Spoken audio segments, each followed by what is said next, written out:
the lines, very humorous. Halimbawa, ang Panginoong Jesus, sabi niya, pakainin niyo mga tao, libo-libo. Sabi, wala po tayong papakain. Bago tayo ng paraan, sabi ko, kailangan pakainin ng mga tao.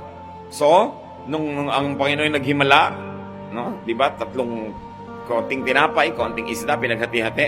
Ilan ang natirang mga tira, yung mga pispis? 12 basket nung nakolekta.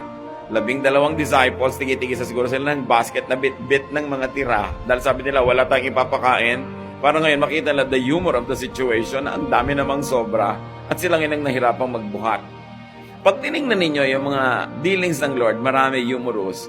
Kadalasan lang, pag binabasa natin yung Bible, parang dan, yung ang banal-banal ng reaction mo, nawawala talaga yung humor. Pero try to read the Bible with an eye for humor and you will find lots of jokes. So laugh at your situation, not